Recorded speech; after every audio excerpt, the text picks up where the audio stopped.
dedicated tracks at CPDP this year. Thank you very much for the sound. One is the computer science track for today, and tomorrow I think the DPO track.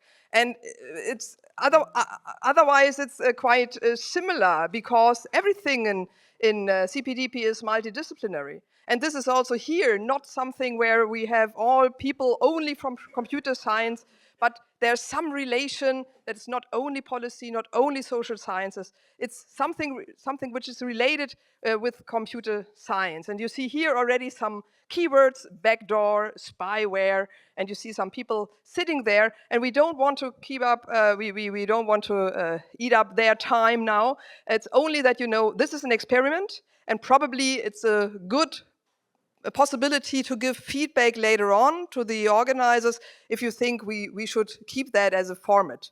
Otherwise, we'll try out for 3-5 years or so, and then we will find out whether it's good or not. And now you're here, I think we should get started. Thank you very much. Thank you. Thank you. Thank you very much. I hope that you can hear me. Great. My name is Lucy Neinhues, and I have the honor to moderate this great panel today. So I'm very happy to be here. I work at the Society for Civil Rights, which is an NGO. We focus on strategic litigation.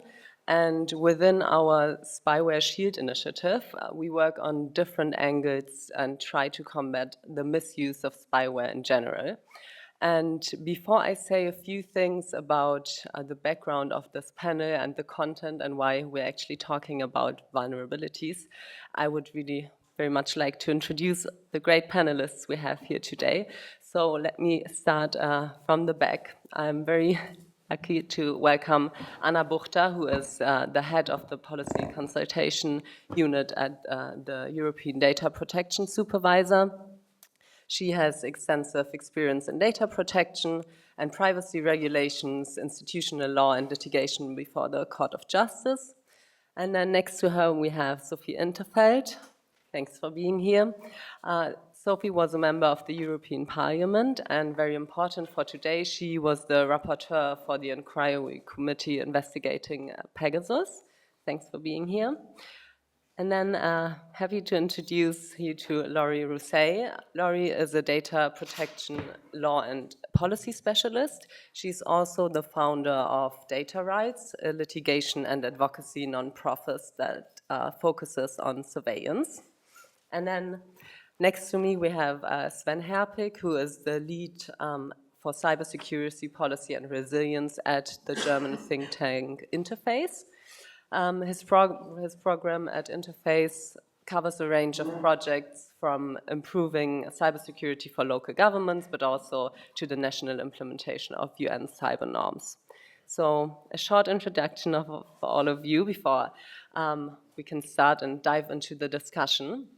And I would like to say a few words about the idea behind this panel, because it focuses on a specific topic around the whole discussion around the misuse of spyware. And within this panel, we want to focus on the question and how far can a proper vulnerability management be one part, and that is very important to mention here. Obviously, it is one part of the whole discussion around combating the misuse of spyware.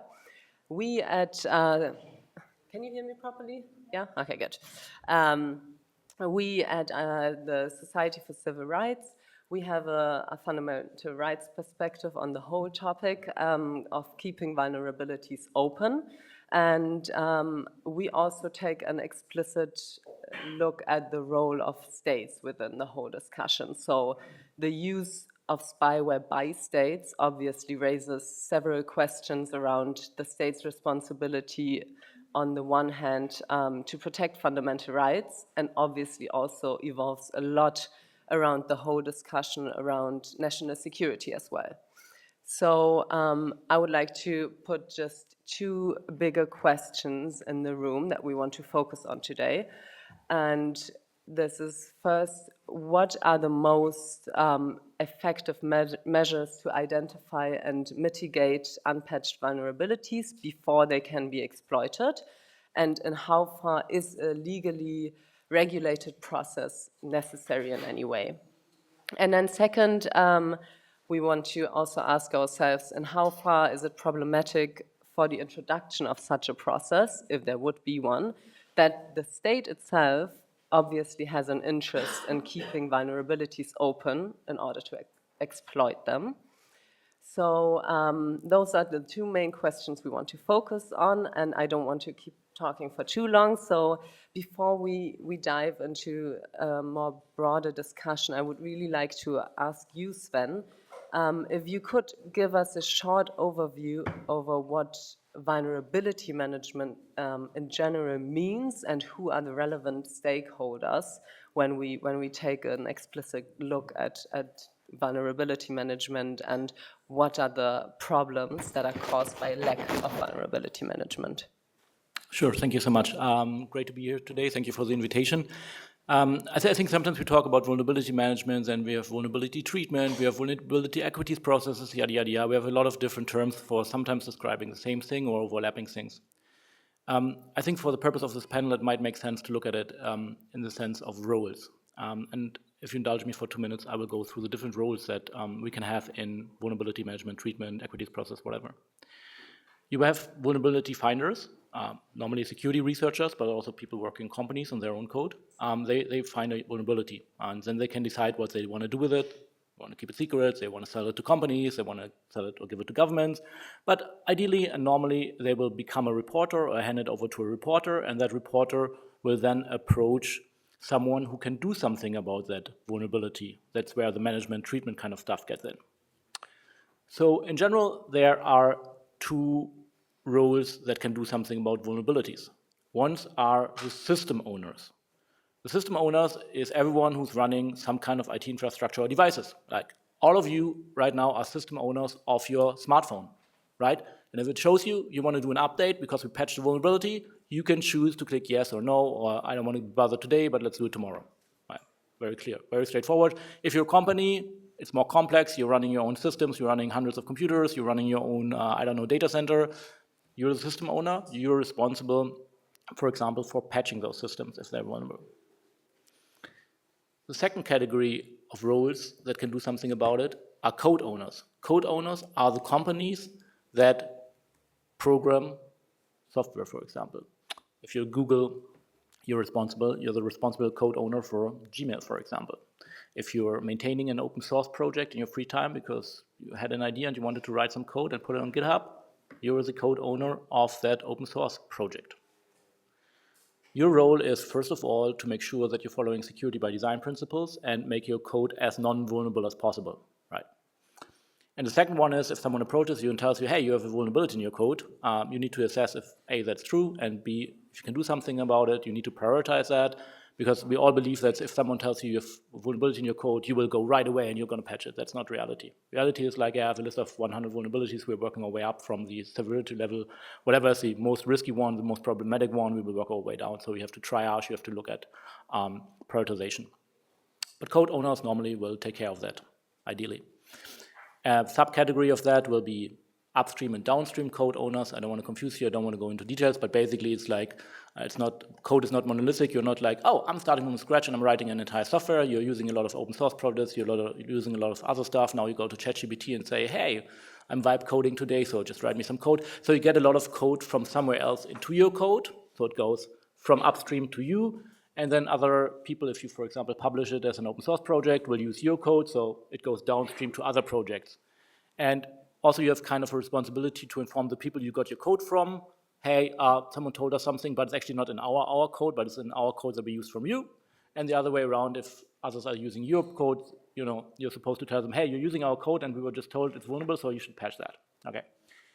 And if finders, reporters have problems telling system owners and code owners, hey, you have a vulnerability, they don't hear back from them, they get sued or whatever, there's another category, which is the coordinators. Normally government coordinators, but there's also NGOs like the German Chaos Computer Club, where you can go, you can give them the vulnerability, you can tell them, hey, Siemens is not responding to me, can you take care of that? I don't want to be sued, I don't want to deal with it, I don't care about this, but we should fix it. Okay. Lastly, governments, and that's why you're here for, governments can assume and should assume all of those roles. They find vulnerabilities, they report them, they coordinate, they run systems, and they also program code or they procure coding services. Now, governments have two more, air quotes, special roles in this entire management, treatment, equities process system. They do all of that, okay? What they also do is they sometimes decide that they want to keep vulnerabilities to themselves and use them, for example, to carry out cyber operations, espionage, surveillance, what you have. That's what we normally refer to as equities process. But they also have the role in not only keeping vulnerabilities and or exploiting them, but they also sometimes assume the role of someone introducing vulnerabilities. For example, we have discussions about client-side scanning. We have discussions about lawful access interfaces. So should governments have the ability in 4G networks, 5G networks to access certain informations? There are certain processes. Yeah, I don't want to go into detail. But should they be able to access information without hacking systems just by querying it and saying like, oh, we're law enforcement agencies, we would like to get the communication data of someone. So they are basically working, for example, in standardization bodies to introduce, we would call it vulnerabilities, some would call them backdoors, others call them lawful access interfaces or mechanisms. But it's basically the same thing. It's an insecurity by design in a software that allows certain stakeholders to access it, but it will never be limited to those certain stakeholders because other stakeholders like criminals and other intelligence agencies could technically also exploit this vulnerability because it's already hard enough to secure, to program secure code. It's even more hard if you proactively put vulnerabilities in there. And I leave it at that, I think. Thanks. I think this is very important background to understand the whole process around vulnerabilities and stakeholders. And I would very much like to stay with a point that you mentioned, Sven, and that's the governments in the role of coordinators and what duties do they actually have being in the role as a state. So I would like to come to you, Laurie, and ask you, what do you think from also your legal perspective, can the state's duty to protect fundamental rights regarding, for example, Article 8 of the Charter of Fundamental Rights be used to challenge the situation around poor vulnerability management? And what kind of role do you see for the states within this question? Thank you. Thank you. So before I talk about the Charter, I will first of all have a small tangent on reframing a little bit why this focus is also legally relevant in terms of bringing spyware and vulnerability management in the same conversation today. So the context here is that the Constitutional Court in Germany, in the context of a pending case with GFF, is actually bringing the two together right now, realizing that the IT services are so prominent in everybody's life right now that the Constitutional Court of Germany is actually recognizing that this is becoming too important for people to be exposed actively through cybersecurity issues, and therefore they have recognized a duty for the state to ensure a certain degree of cybersecurity for citizens. Now, this is very interesting because I'm now going to move back to talking about the Charter, but this is interesting to put in mirror because it also reflects on something that is often mistaken in the Charter, because in the Charter, the Charter of Fundamental Rights, there is the right to safety, and this right is very often considered as the right to be safe and as a duty for the state to ensure our safety. This is not what it means. It's actually a right to be safe from abuses of the state. So just making sure that you're not making that mistake. So basically, we could assume that potentially the reading that the German Constitutional Court has at the moment is extremely interesting. Is it easily transposable to other countries through the Charter? Potentially not. Just highlighting this. And so staying on the right to safety, last week there were Libe committee hearings in the European Parliament. And just to mention, the Citizen Lab pointed out that from what they see, the spyware intrusions are mainly used by states to actually spy on other states instead of just fighting crime. And so even here, from a purely safety perspective, from the abuse of states, this is really raising questions. Another right that is very interesting in the Charter is the right to effective remedy. And this right is actually pointed out in the PEGA committee report, but worth mentioning because with litigation, we're working with victims, and it's something that we see firsthand. When you want to bring a case on spyware because you are a spyware victim, very often you will be told, okay, great, give us your device and we'll give it to law enforcement and they will confirm whether you have been infected or not. And for victims, this is unacceptable because that would mean giving their device to the entities that actually infected them in the first place. So already we have a very strong problem on effective remedy, which is a core fundamental right in the EU. Another important one that is not always relevant, but I actually think it's very interesting to point it out. We have the right to vote in the Charter, and actually in 2023, the Citizen Lab published a report called The Catalan Gate, and in this report they highlighted that the Spanish government, amongst the victims, had actually targeted actively the community of open source developers that were working on developing digital voting in a decentralized way. And from a democratic perspective, this raises considerable questions. Another example to talk about the right to vote is a case that I'm going to put in perspective later. But so there's this Brezja case in Poland where there's this now member of the European Parliament. This man was campaigning because he's a politician, and the far-right government targeted him with Pegasus. And so not only they extracted data from his phone, but then they reorganized information to build a new narrative and then sent it to the press to really destroy his reputation and basically tamper with free elections. So I think this is also a useful one to mention. And then last but not least, the right to data protection, of course. And talking about poor vulnerability management, I guess we can easily already rely on important principles that are at the core of data protection. So the principle of proportionality. Is it proportionate to actually use 0 days that literally take admin control? And secondly, I want to actually stress out the core principle of accountability. Whether the data controller is covered by the Law Enforcement Directive or the GDPR, this is a core principle.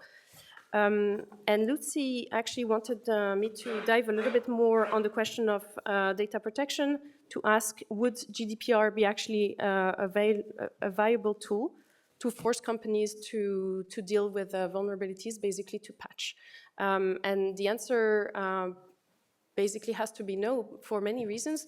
One of the core ones being Article 30 of the GDPR. So cybersecurity has to be adequate, taking into account the context of the data that you process, but also the foreseeable risks, i.e. the threat model that you have. And this is very important because if you are a company, it's absolutely unreasonable for you to assume that there will be some 0 days that will be used against you and that you should prepare and patch for them, because you literally cannot. So from a legal perspective, this is not an angle that is possible. And frankly, to be fair, even if we were considering that they could actually have foreseen something, we would not go, because that's basically going after the victims. Because companies are the first line of victims in that space as well. Now, that being said, there are companies that probably could be targeted with GDPR, but that's the ones that are building a business model based on the exploitation of the cybersecurity of others. And this is it. Yeah, thank you. You already mentioned it, Laurie, and I think this is something that is of interest for all of you. You mentioned the PEGA report and the PEGA committee, so I would really like to ask you, Sophie, as the rapporteur for the PEGA committee, if you could tell us a bit about in how far the problem or the discussion around vulnerabilities was part of your work in the PEGA committee. Okay, thank you, and thanks for the invitation. These days there seem to be a lot of events focusing on the abuse of spyware again, and that is very welcome. We need to keep it on the agenda. To start with your question, in how far did the PEGA committee focus on vulnerabilities? I have to say it wasn't, let's say, it didn't take center stage because there were so many different aspects that we had to look at. You also have to realize that this was an inquiry committee. We were looking into the abuse of spyware and breaches of EU law, and the issue of vulnerabilities was more, let's say, the technical backdrop to that. But I think the political aspect is very is like a cross-cutting issue when it comes to the abuse of spyware or surveillance more generally. Is that, you know, we can regulate all we like, and we can have the best legal protections, and we can regulate the companies, but then there's the big black gaping hole, which is called national security. You know, the law, it's an area of lawlessness, and there is you know, because we did talk a lot about the stockpiling of vulnerabilities for the reasons that have already been set out by the two previous speakers, which is in principle meant to keep us safe.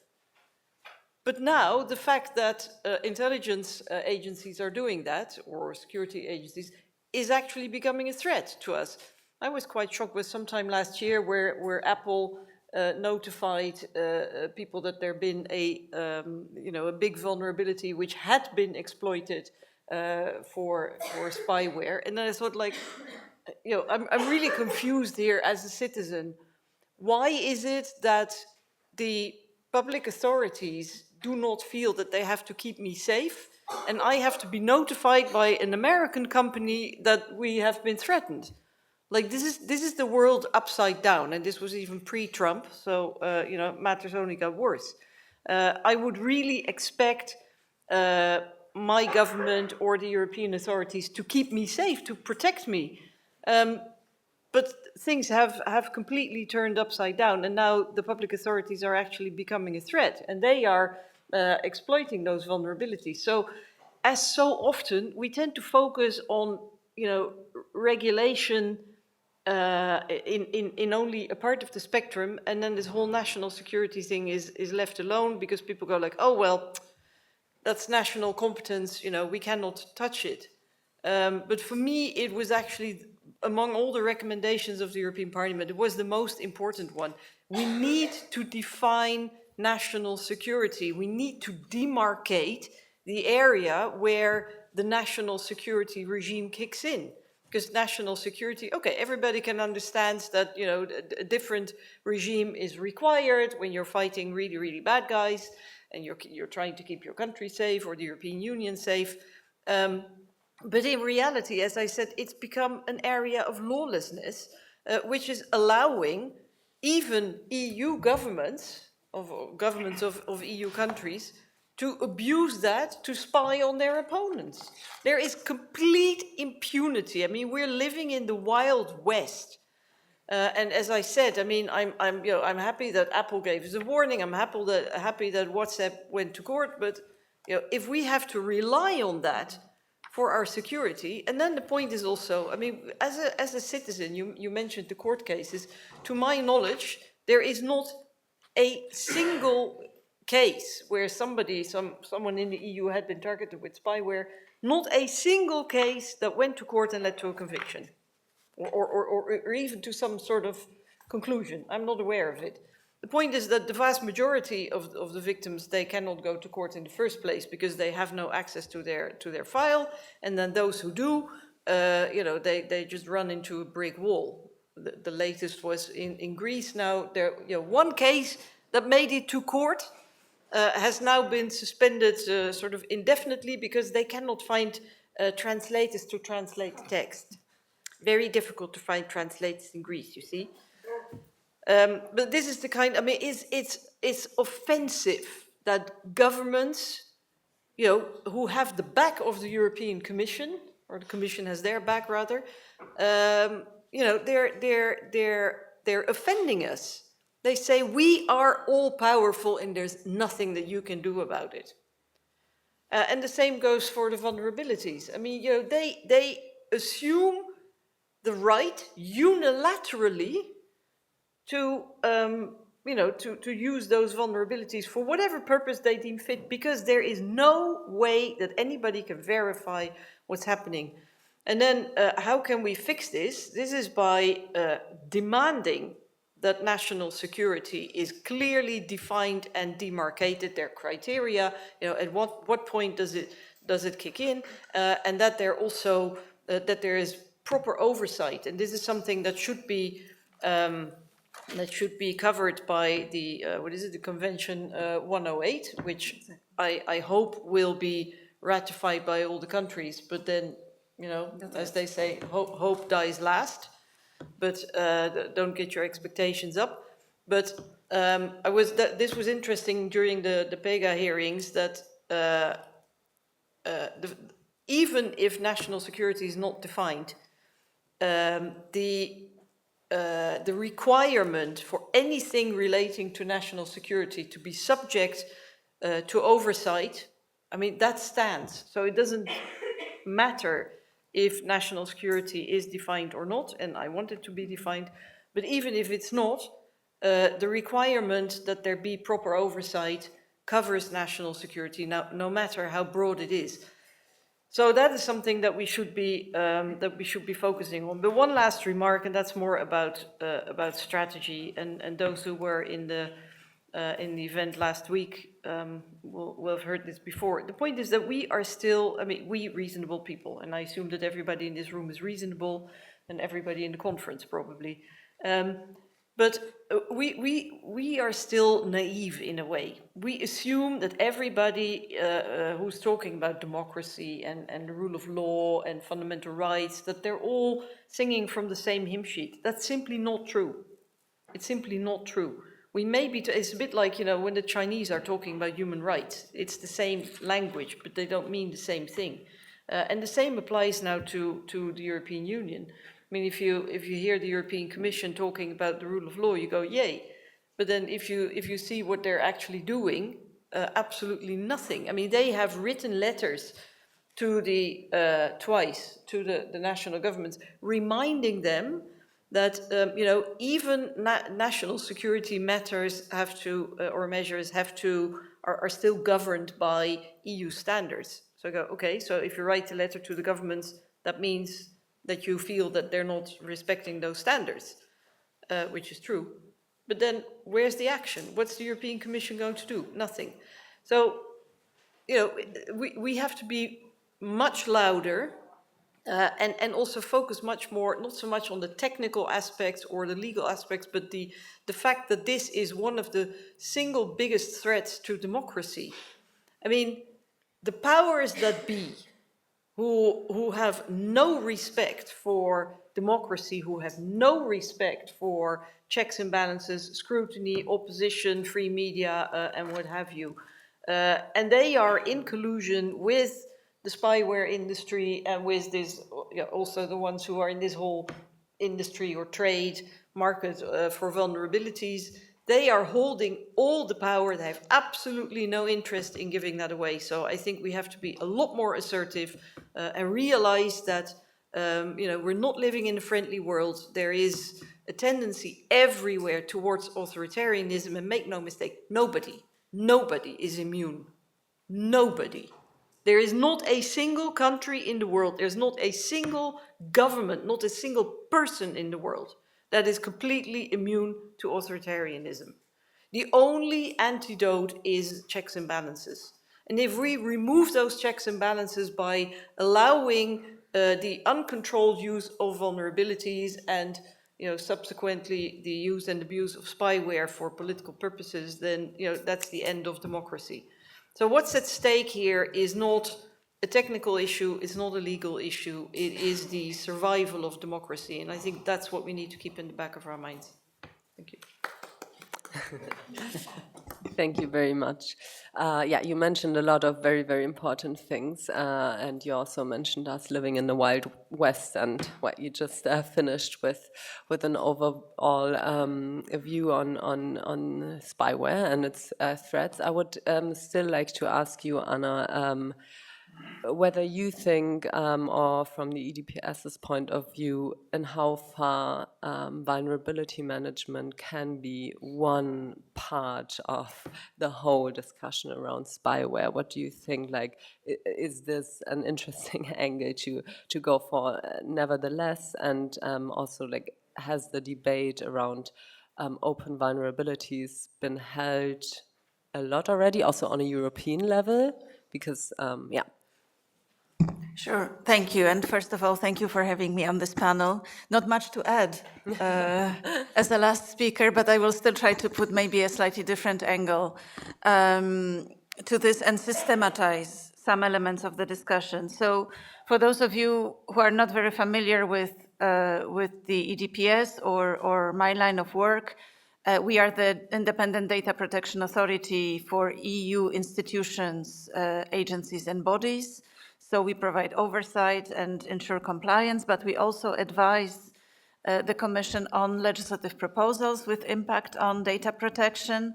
And when we have time and spare bandwidth, we also try to address other pressing issues that impact the fundamental rights to privacy and data protection.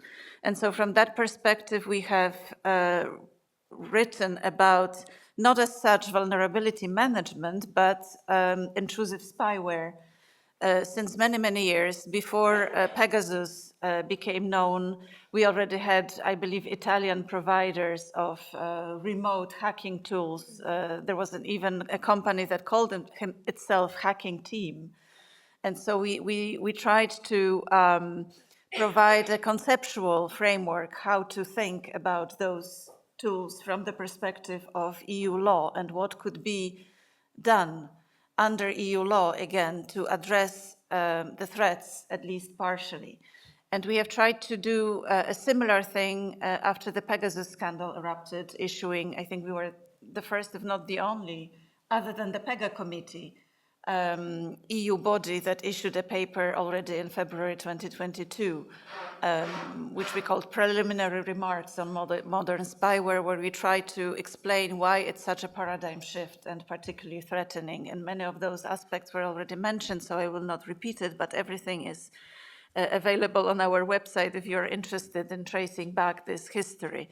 Now, to answer your question about vulnerability management specifically, I don't think we have already had this debate at EU level, but I see signs that maybe it is coming. And that is because certain elements linked to vulnerability management are addressed in the high-level group on law enforcement access to data report. And these issues have been quite explicitly discussed within the various working groups and the high-level group plenaries. So there is a certain degree of recognition and maybe even transparency happening here and there, with governments admitting to a certain extent that vulnerabilities are, for them, a tool of a last resort to possibly access data on device in criminal proceedings. Now, so this is one aspect. I also would like to respond, Sophie, to some of your points. I think you're absolutely right about the threat of authoritarianism and also the unwillingness of member states to address the national security angle in any meaningful way through EU law. But I also sense, or it is my professional opinion, that this is linked to the broader issue of competence. The same unwillingness and the same arguments do not necessarily play a role to such an extent at national level or in other international fora. That does not mean that the discussions are not difficult, But both the OECD and, of course, the Council of Europe with the Convention 108 plus have made some progress in providing at least a degree of a baseline understanding among like-minded democracies, that national security should not be a lawless space. The discussion at EU level is very complex and I would say poisoned by the fact that the Treaty on the EU in Article 6.2, I believe, excludes national security from EU competence and leaves it entirely to the member states. And they are very extremely protective of this free space. Again, there are international instruments that to a certain extent already apply, and also there is a degree of, well, sometimes quite detailed regulation in some member states that were discussed even before the Court of Justice, even though that pertains, again, to national security in the context of the data retention litigation. So we know that it's not completely unregulated in certain member states.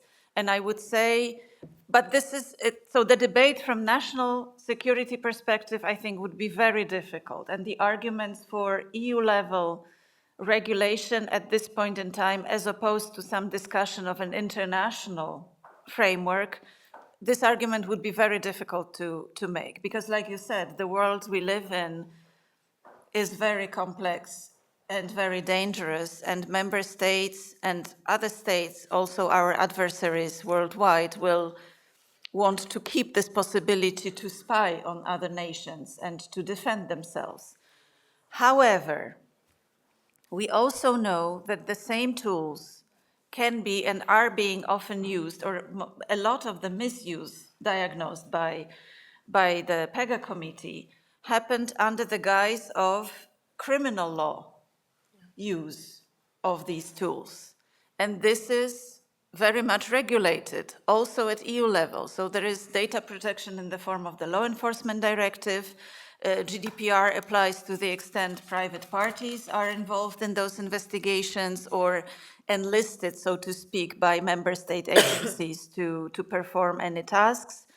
Of course, the Charter of Fundamental Rights also applies. And last but certainly not least, national codes of criminal procedures and criminal law guarantees should also be applicable.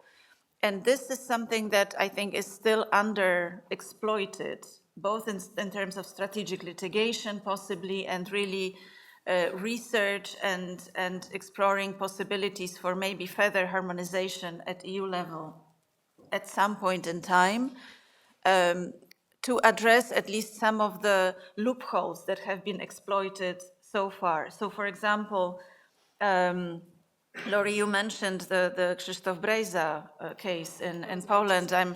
I'm Polish, but I mean, it was even worse than what you described, because he was not just a politician, even a politician of the opposition party. He was at the time the chair of the election campaign of the now ruling and then biggest opposition party. So it was not an attack on an individual politician. It was an attempt to discredit an entire political family at the time. But there were many more abuses, not just against him, most of which, if not all of them, justified with all the proper paperwork done on the basis of criminal procedure.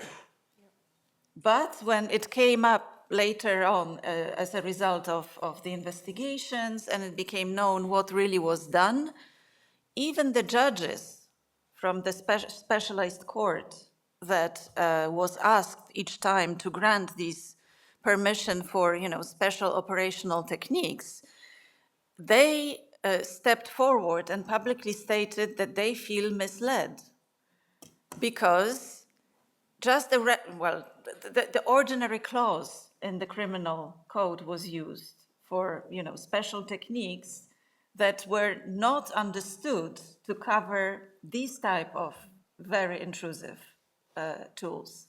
And so that is an argument that we have been making in our papers for quite some time, that, you know, maybe we don't live in a world where we can hope for a ban or even a moratorium on the use of such tools, even in the criminal law realm. Let's not even speak of national security. But we should recognize that they might be used, and probably the states will want to reserve the possibility, grant themselves the power to use them, but that should be done in exceptional cases and based on specific regulations, including through criminal procedure, with particular safeguards that would go further than what we traditionally understand as lawful intercept application. And so this is something that, to my mind, I don't know, but we don't follow, unfortunately, all the developments across the member states. I think it is being done or considered to a certain extent in some jurisdictions, but certainly not everywhere. I'm not aware of any legislative changes in Poland, for example. But this is something that certainly could be a promising angle. And then for vulnerability management, I do believe that in general it is a very promising angle because it also touches, as rightly noted before, on the interest of the providers. Not providers of vulnerabilities, but also you know, the big platforms.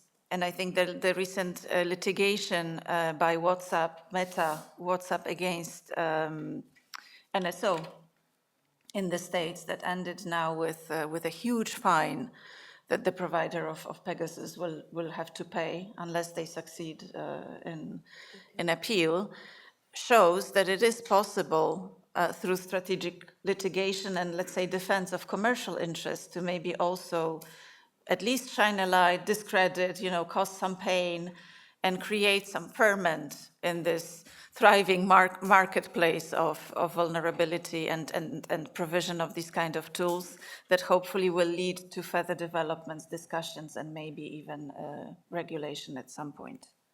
Thank you. Thank you very much. You mentioned many interesting and important points. I want to dive into two things a bit more in our discussion. So one, you also already mentioned litigation being a very important tool, and then two, you also mentioned what can already be done under current EU law and what does already exist, what kind of regulations do we have. So I would like to start maybe with you, Sven, and ask you, because you've looked at all of those frameworks extensively. So could you maybe give a bit of an assessment, what you think on cybersecurity provisions in, for example, NIS2 and the NIS2 directive and the Cyber Resilience Acts are, and is there a possibility with using for us to use those in order to address the problem of vulnerabilities? Yeah, thank you. I think I will go through my role model again to talk about that. So we have the finders, reporters, and the non-government coordinators. Last year on the United Nations level, we discussed the Cybercrime Convention. There's a new Cybercrime Convention now, and the new Cybercrime Convention was more or less spearheaded by the Russian Federation, the initiative of that. And they kind of succeeded in what they wanted to achieve, because at the end, the Cybercrime Convention that currently is up for signing does not holistically protect security researchers. So even though there was civil society engagement, at some point it was not listened to and was cut out. So on the international level, where we hoped, even though it's just a UN convention, you know, we get the protection for security researchers that we need for them to look at the vulnerabilities. Oh, that's weird. Look at the vulnerabilities and hand them over to the code owners for fixing was not given. On the national level, it's super complex. In Germany, we've been discussing a reform of our legal framework for protecting security researchers, while per se, normally no good faith researcher would go to prison for dully reporting and not abusing vulnerabilities they found. They will face adverse actions most of the time from the code owners if they don't like what they hear, which means you get sued. So you have to find a lawyer, you have to have money, you have to find support groups, your you have psychological pressure to deal with that, even though you know that at the end you will very, very, very unlikely go to prison because you did all the right things. You will suffer through it. They will confiscate your phones, your computers. You will suffer so much damages that we cannot say it's a holistic protection of security researchers. If they are not protected, they might not give it to the code owners for fixing. They might not report it to anyone. So governments may find it, companies may find it to exploit them. Or in worst case, security researchers are like, oh, fuck it, if my government doesn't protect me, at least I make money out of it and I'm going to sell it. Normally they wouldn't do that, of course. But if you're not legally protected holistically, you don't pursue the avenue that will get the vulnerabilities fixed, so they might end up getting exploited. Okay, now look at the code owners. The code owners are now targeted with the Cyber Resilience Act. I believe, from what I've seen on paper, the Cyber Resilience Act will offer a very good cover of vulnerability management, meaning code owners will be forced to pursue so many and implement so many processes which will get vulnerabilities fixed as good as possible, so as fast as possible, with severity levels and everything. So far, what I've seen, Cyber Resilience Act does a great job on that. We'll see in practice in the next couple of years, but I think it's pretty good. Now we look at the system owners. The system owners are, for example, targeted by the NIS2 directive. Two things about that. First of all, it mainly targets critical entities. And second of all, it depends on the transposition into national law. So while it makes sense, because if you get a prompt on your smartphone says like, oh, security fix, please patch, and you decide no, we don't care. It's your own fault. If you then get exploited or hacked through that vulnerability that you purposely clicked away, that's your own dealings. It's your responsibility. But NIS2 directive targets critical infrastructures. And critical infrastructures cannot just say like, yeah, you know what, we're not going to patch that, I don't care, because they're responsible for providing essential services to the public. So they are targeted by NIS2, and they, depending on the transpositions into national laws, might end up with pretty good obligations of what to do to fix the vulnerabilities before they can be exploited. Now let's move over to the special funny part, which is of course the stockpiling of vulnerabilities, as it was called earlier. On the EU level, I don't see anything. On the national levels, the main problem was that, and that goes a bit to your point, Sophie, national security is not national security, right? It's not monolithic. Like if a cybersecurity agency finds a vulnerability, they'll be like, okay, we'll report it to the code owner, we'll get it fixed, we'll get a mitigation report to our government agencies using it, yada, yada, yada. They do the right thing from our perspective, right? If law enforcement finds it, law enforcement's job is not to fix software vulnerabilities. Their job is to do criminal investigations. And if they can exploit vulnerabilities to do that, they will do that. Same with intelligence agencies. So while in Germany we said, like, well, everything's fine. I'm like, no, not everything is fine. Yes, every government agency does what they are supposed to do, but they're not doing it for the purpose of national security. Overall, they're doing it to implement their mandate. So smart countries, back in the day, the United States, first and foremost, came up with something they call the vulnerabilities equities process. And if you enshrine it into a legal framework, we have a legal provision on that. What the process does, without going to the specifica, we wrote papers about that, is you go together with cybersecurity agencies, law enforcement agencies, intelligence, you find a vulnerability, you discuss amongst each other, what are we going to do with that, and then you do that. Most of the 90+% of the time, you will give it to the code owner to provide a patch. Sometimes, I don't know, if you find a vulnerability in a Russian artillery app, or if you find a vulnerability in malware and ransomware, you're not going to go to the criminals and say, like, dear cyber criminals, we found a vulnerability, can you please fix it? We're not going to go to the Russians and tell them, like, oh yeah, we find some vulnerabilities in your networks, can you please fix it? Okay, we have to also be truthful about that. So if you implement such a process, you will, at the end up with maybe 1 or 2 vulnerabilities a year that you will stockpile. But if the process, and there's a huge if, works correctly, these are vulnerabilities that cannot be exploited against us. And then, so we have to work on that. Nation states have to work on that. It's not going to be, I don't think it's EU legislation that's going to fix that, because national security will be holding up against that all the time. We're not going to go into that. We need national transpositions, national implementations to get it fixed. Now, the funny story is, before I dive into the last point, is I happen to be invited to speak about this issue in a closed door, whatever. They didn't say it was Chatham House, so I'm just going to continue without naming them. It's an EU platform, a research project, and they found vulnerabilities, zero-day vulnerabilities in state-of-the-art smartphones. Now, even under vulnerability processes, you wouldn't you wouldn't keep them to yourself because we're all using them there privately. They're used by policymakers. You normally give them to the code owners, Samsung, Apple, whatnot, to fix. I asked them about it, what they did with it. They didn't report it to the code owners. They just handed it over to the law enforcement agencies, which are part of this platform. And this is a EU-run platform. I was just flabbergasted. I was like, what the hell is going on here? So, so we have a long way to go. Also, last note on that, governments and security agencies can be very creative. Doesn't sound like that, right? But when it's about circumventing some policies they are obliged to follow, they can get creative. And this vulnerability equities process, which was developed by the US, implemented in different ways in the UK, in the Netherlands, and Australia, as we know about that, stated like if government agencies research and find vulnerabilities, they have to give that to the process, they decide what to do with it, normally they're going to disclose it to the code owner. But it doesn't say that if I buy it, it has to go into the process, only if I find it. Also, it doesn't say if I go to the NSO group and ask them if I can buy their software which exploits a vulnerability, that I put it into the process, because well, I don't know about that. I'm just using the software. Great key. I'm just using the hardware. So we said like, well, you can reverse engineer it, right? No. We signed a non-disclosure agreement which doesn't allow us to reverse engineer it. And even though we know that current iPhones can be hacked by connecting them to a cable, we're not going to tell Apple about it because we are not legally not allowed about it. So if you design these processes and are trying them legally, make sure they're watertight because government agencies will find ways to try to circumvent them.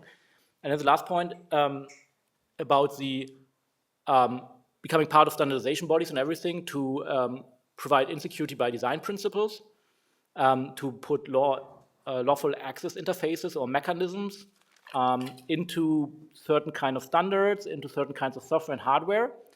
I think this is a point where we definitely need to shine more light on. That's definitely something where we need more action because right now it rather goes into the direction, if we look at, for example, the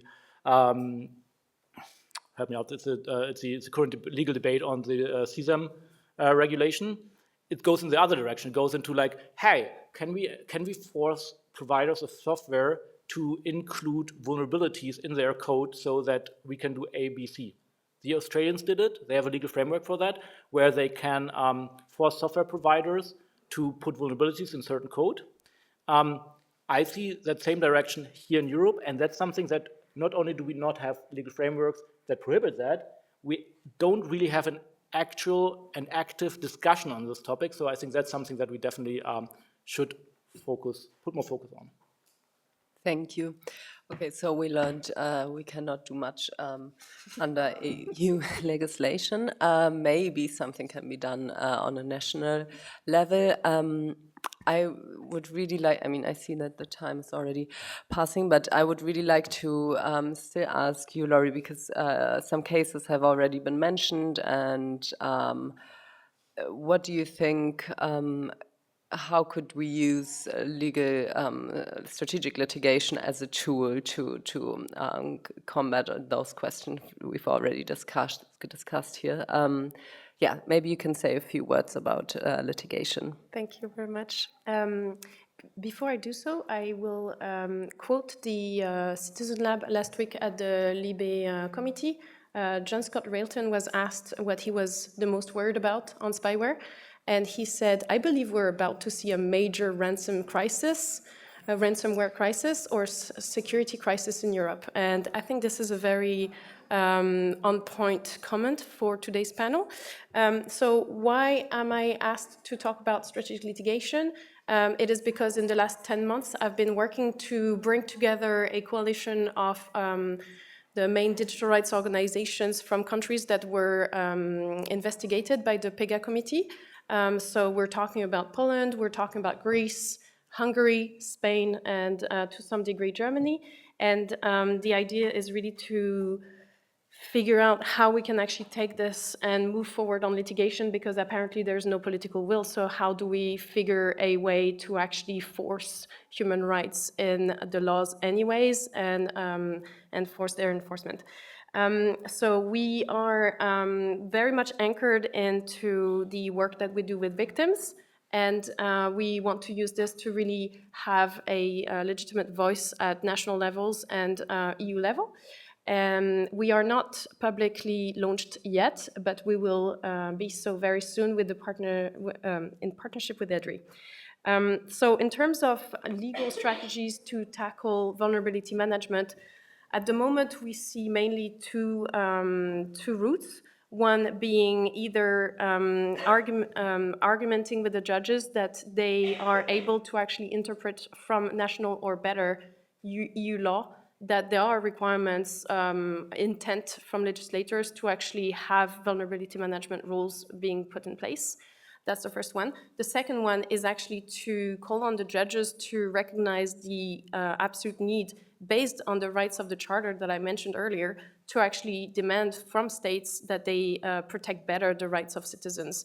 So these are the main avenues. Thank you. Thanks a lot. I do have many more questions, but I still want to give the audience also the chance to ask their questions. So yes, please go ahead if you have questions. Do we have a microphone? Yes, in the back. Over here. Yeah, I think we can start here and then. Yes, brilliant. Thanks a lot. Interesting discussion. Let me say, first of all, I fully support Sophie's worries about the undefinedness of national security. But I also would like to bring a bit of realism into the debate about vulnerabilities. Because if I talk to law enforcement agencies or also people in the intelligence community, they say most vulnerabilities that we use are the standard ones. Are really the standard ones that companies don't fix and that give us entrances, which are on the standard list. So the zero-day vulnerabilities are very, very rare. And it's good also to keep that in perspective if you discuss this. And among the zero-day vulnerabilities, there are also certain ones which I would call strategic. I don't have a definition for this, but for instance, I know within Dutch intelligence, they've set up a procedure how to handle internally unknown vulnerabilities. Now, I don't know details, I only have some anecdotal evidence, but people in that community complain about it, that their procedure, which is highly formalized, gets clogged up by WordPress bugs. So really silly bugs in often used systems, which also, I mean, undermines the approach to be careful with these kind of things. So I'd like to hear your comments on this, and I guess maybe Sven or Sophie wants to react to this. Yes, I saw that Sophie wanted to say something. I'm not sure if you want to react to this right away or something else. Well, on the issue of national security, I'm not a lawyer. I studied medieval history, so I'm a complete nitwit, but we haven't really progressed much, I have to say. But no, but I've done a bit of work on the topic, and I actually reject the idea that national security being a national competence means that governments can do whatever the hell they like. They can't, because the point is, if you allow them to and that's why I speak rather of demarcation rather than definition. I agree on this. This was not my point. Yeah, but I was responding to what had been said about the topic earlier, and it matters because it being a national competence means that they can organize national security in any way they like, just as they can organize social security, for example, or education or whatever. It doesn't mean that it is unregulated. I think we haven't mentioned e-privacy yet, but there are some rules. But also in the Netherlands, one of the things that I discovered when I was looking into this topic is that the notion of national security is so broad that it also includes the agency that is responsible for road salt in winter.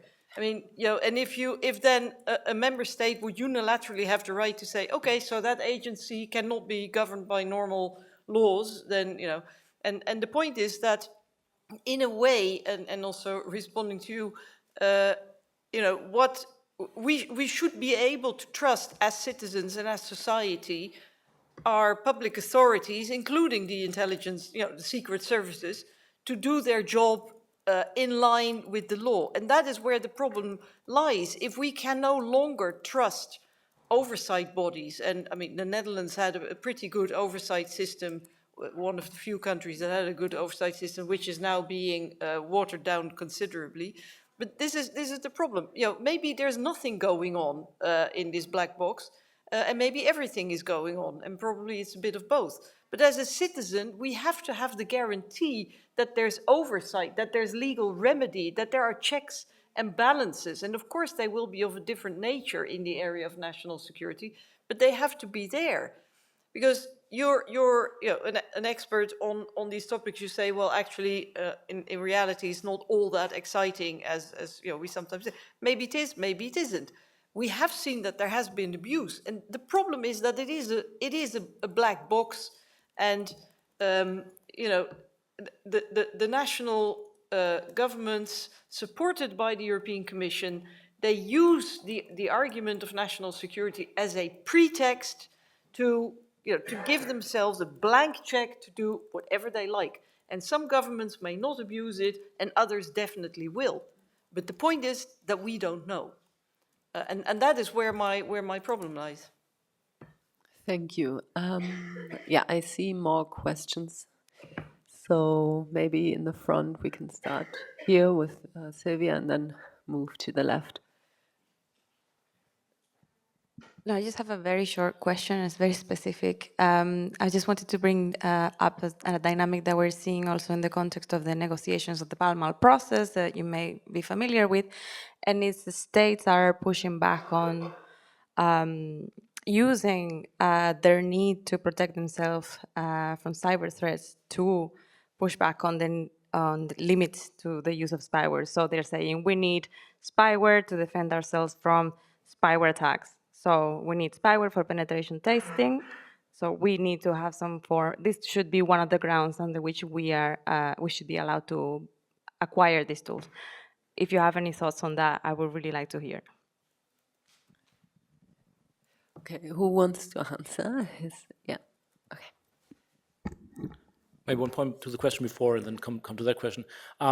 Yes, it is indeed like that it's very rare that zero-day vulnerabilities are being stockpiled and being used in offensive operation. But isn't it funny, though, that no government has said, like, well, if it's so rare, we just decide that our legal framework is we give all 0 days directly to the code owners. No government has done that, even though it's very rare. But, you know, so it is still important, but a niche topic. And on the second point is, like, yeah, it makes national security hard, but that's how it is. Bad luck, then work for another agency. I work for national security as well in the government, and it's not our job to make that job easier. It's our job to make it protect human rights and everything. So I can understand why some processes are hard, and I've seen things which are like horribly hard, and we should change them, sure.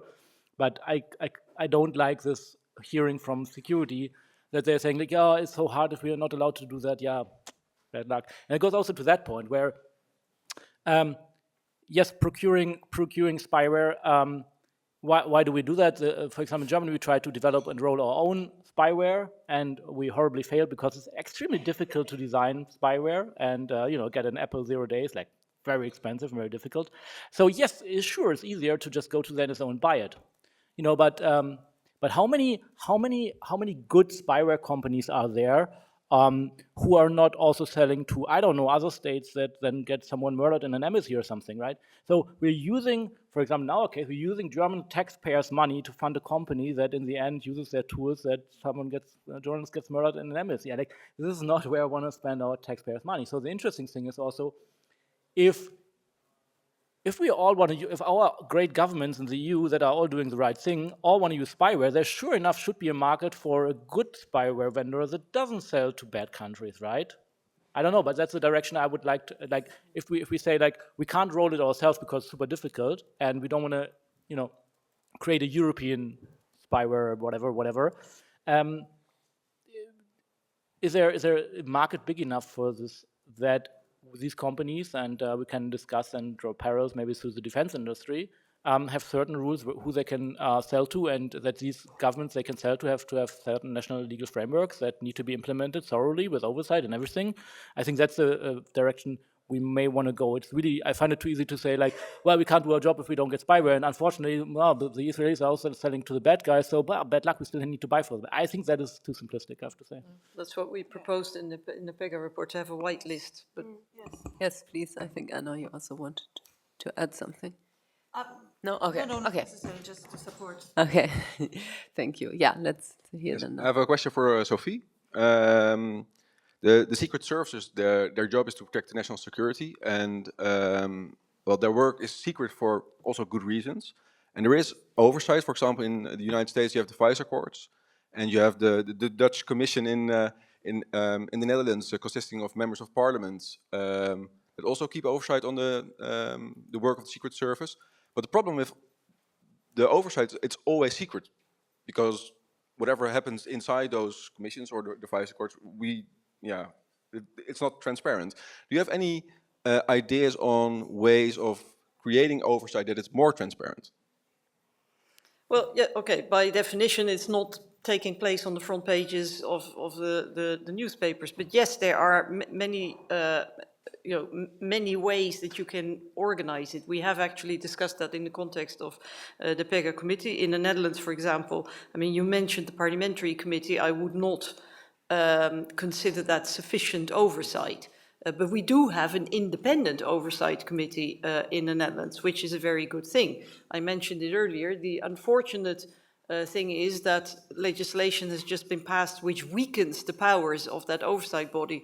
And what is also very disconcerting is that while on the one hand we are doing so many things together at European level, there's so much exchange of data, information, cooperation between law enforcement agencies, intelligence agencies, but when it comes to oversight or to protecting citizens' rights, it's all national all of a sudden.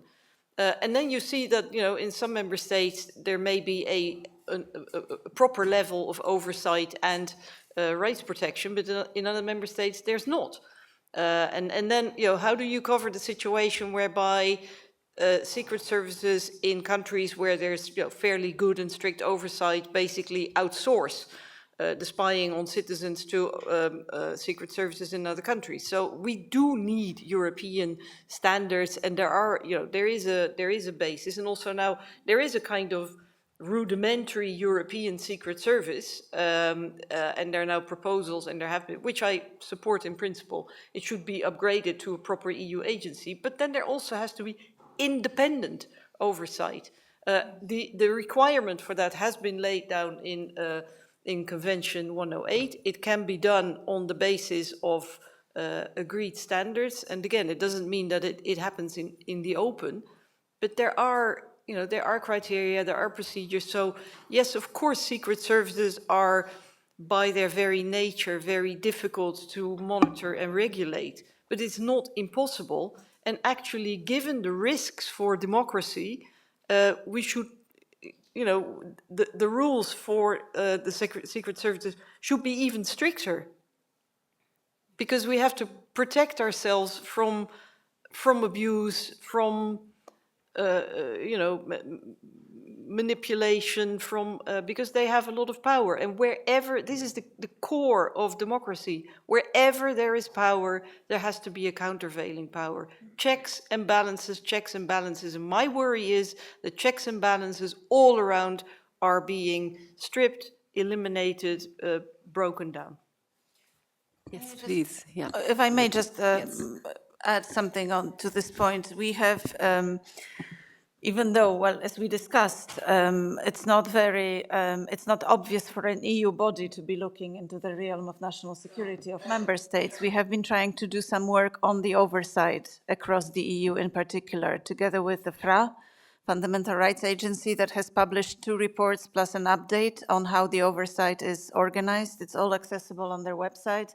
We have also run a conference, a panel on a conference about 2 years ago, which is still visible on our website. So you can have there a discussion on how this oversight is organized. And indeed, countries like France, the Netherlands, the UK, obviously Denmark, can be seen as good example of a degree, at least, of transparency, although, you know, nothing is perfect. And of course, in recent years, there are some attempts to water things down. But at least, as I said, this topic is being discussed. And paradoxically, what helped was, on the one hand, some cases before the European Court of Human Rights, and on the other hand, the litigation in data protection field on data transfers against the US, where the Court of Justice has set certain standards for a third country national security capabilities in terms of access to data. And so that created a degree of pressure for member states to also demonstrate that they can live up to at least the same standard. And the US government actually, on the foot of the data privacy framework, which is the latest iteration of Safe Harbor and then Privacy Shield and now this, because it's technically a mutual recognition of adequacy, they have published a paper, an overview of regulation of government access to data, including national security, across the EU, which is not very flattering, I have to tell you. So a lot of work to be done, but as I said, and this just brings me to one last point that I wanted to put forward, because also the UN Convention was mentioned. But I would like to ask, really, just for reflection, whether it's productive to be pushing for regional regulations in this space, and whether it's realistic that we can succeed, or whether it's maybe inevitably, you know, it will be a lower common denominator, but it might be more productive to engage in international discussions on some form of regulation, or try to have both from different angles. Yes. Thank you very much. I see that someone wants to react in the very back or has another question. I think, okay. Yes, thank you very much. My name is Luigi Malferrari. I work at the Legal Service of the European Commission. I will have one question and one comment. So my first question is about the litigation against commercial entities. What are, in your views, the way in which the producers of spyware can be brought to liability on the basis of existing laws and on the basis of possible future laws? Then my comment, I wanted to react to the conclusion that Lucy made, that there are no European rules that can help and that we need to turn to national rules. I would respectfully disagree with that. I think there are plenty of European rules that apply, and I agree with Sophie that national security, Article 4.2, not 6.2, 4.2, of the treaty is not a blank check, regardless of whether it's abuse or normal use of national security powers by national authorities. I've written a 25-page article that will be published soon to prove, on the basis of the case law of the Strasbourg Court and the ECJ, that all these instruments are available, GDPR-led free movement rules of the treaty, then trigger the applicability of the charter. One last point on the competence. In fact, there is a new rule that the legislator adopted last year. It is Article 4, Paragraph 3, letter C of the European Media Freedom Act. That is dedicated to spyware. Spyware is in principle prohibited, with then exceptions under the obligation of prior authorization through a judge. That provision is being now challenged before court by Hungary. So we will get more clarity on the point of competence by the court during probably the next year. I'm in one of the agents defending that act. But so that is a very important test case, because if there is a competence to do that, and there's also some oversight rule, which in my view are really crucial because the secret services and the law enforcement authorities will want to exploit the vulnerabilities which cannot be eliminated to zero. That's technically impossible.